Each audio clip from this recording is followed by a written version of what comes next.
After just an incredible week in markets, an incredibly challenging week when it comes to geopolitics, we're going to talk about fading our feelings as investors.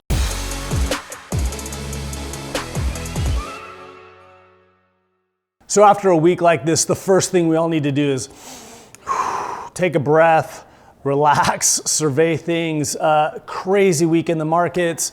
Obviously a very sad week with the events in Ukraine. Bringing it back together as investors and what we can control, which is our actions, our plan, our portfolio. Want to touch on three big things. One, again, just a refresher on risk, what it is, what it's not. Two, really trying to drive home the point that good entry points in the markets rarely come on good news. And three, really talk about process versus platitudes, really what we think makes a good investor, really what we think makes us different than the industry and the things that can be gleaned for anyone to help them hopefully make better financial and investment decisions. First, let's talk about risk. What it is, what it's not. Well, risk to us is a permanent loss of capital. You had $1, it's gone, it's not coming back. You might have to go make another one. It matters because people fear losing, running out of money more than they fear death itself. Literally a stat, looked it back up again today, 60% of adult surveys said, I'd rather die than run out of money before I die. So what does that mean? That coupled with our physiological response, which we've talked about, your brain processes losing money in the same place it processes mortal danger, means we're going to be emotional about watching markets drop, watching bank accounts or investment accounts drop in value. And we need to know that and be aware of it. And again, I think something most of us can agree to is we don't do our best decision making when we're in an emotionally charged state. So how do we bring this around and again, rethink about things? Well, be honest with yourself about, again, what you're thinking about when you're evaluating your portfolio. Are you arbitrarily setting an anchor? This is one of the things I see happen all the time. I had $1 million and now it's 900 grand. And they're focused on a slight pullback from the all-time highs in their markets or their portfolio over, again, some arbitrary time frame, completely ignoring that their plan was just perfect when they were at 600,000 or 2 million. It doesn't matter. Or how much they've made. Hey, you've gone from 600 to 900,000. Yeah, it comes down off the high. And of course, recognizing markets are never going to move in a straight line, straight up. So volatility, ebb and flow of markets versus risk is, again, something that's just critical to understand. How do we mitigate risk? How do we help alleviate some of those fears? Time. Time is discipline.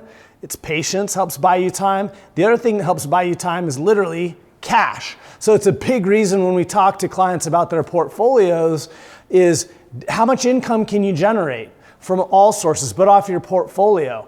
That can buy you time to, again, get the prices you hope to see within your portfolio. And even more importantly, not freak out or have too much fear when you're not seeing the values in the portfolios you want to see. You've got the cash on hand. That cash is going to see you through to the better day.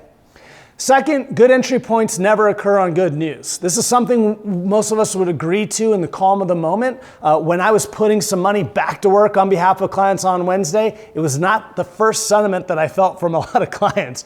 What are you doing? Why are you doing it? Don't you understand the war's going on? Yes, I understood the lay of the land. No, I was not trying to predict a bottom. I was looking at a predetermined price that we had set for a lot of big reasons I don't have time to go into today. I was looking at oversold levels and sentiment levels, almost exactly what you would see at any of the major low points, 2008, 2010 with the government default, December of 2018, March of 2020, and understanding, man, these sentiment levels coupled with the long-term reasons we were looking at these levels means we should start to wade back in. It was not about trying to predict macro headlines. It was not about pretending to know about data as relates to the things that make headlines, not the real data that investors would use.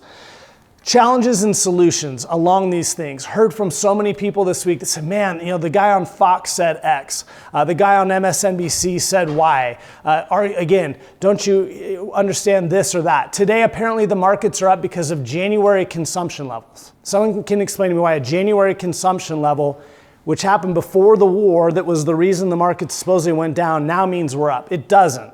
The media loves to try to grab bag things to try to explain markets that really sometimes are just purely inexplicable, but certainly are maybe moving for reasons that your typical commentator either A, doesn't understand, or B, doesn't know how to explain to you.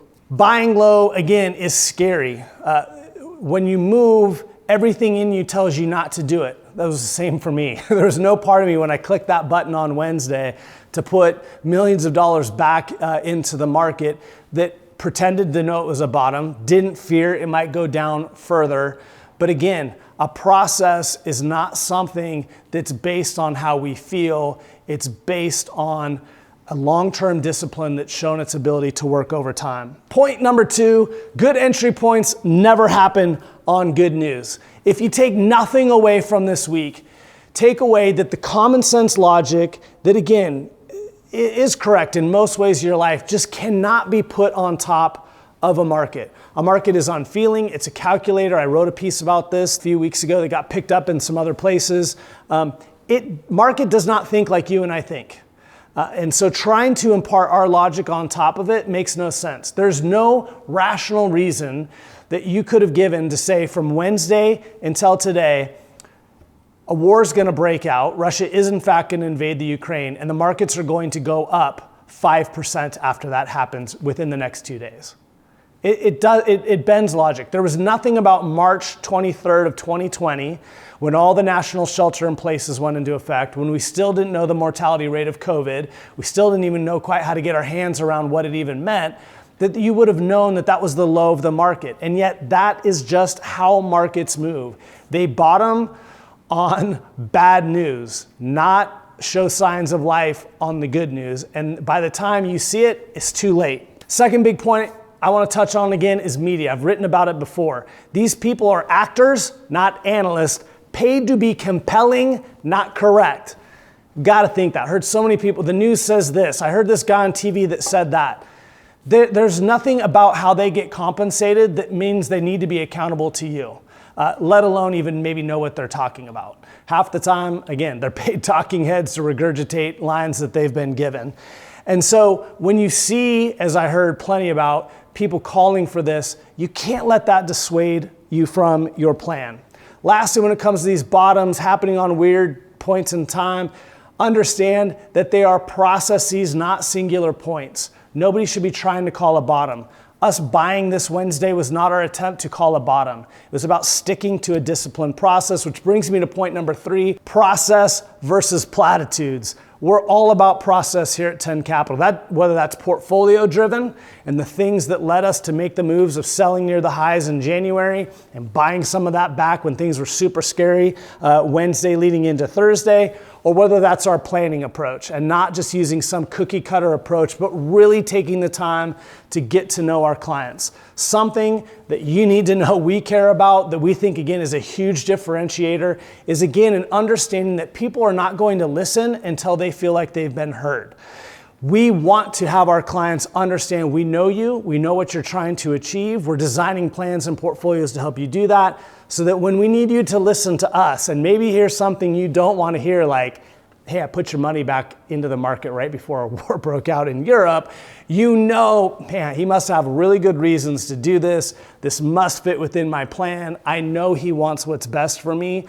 I'm going to give it time and that patience to see things play out over time. Lastly, it's about walking the talk. Whether they're always valuable to you or not, we're putting out these weekly commentaries. For those of you who are clients, you got the trade alert, communicating what we had done and why we had done it. We don't pretend to be perfect. We try to put forth a perfect effort, but we need people's patience with us, just like those portfolios need patience, but we want to put in the time to earn that trust, to earn that patience. In summary, doing the right thing and being disciplined doesn't work every time, but it does work over time.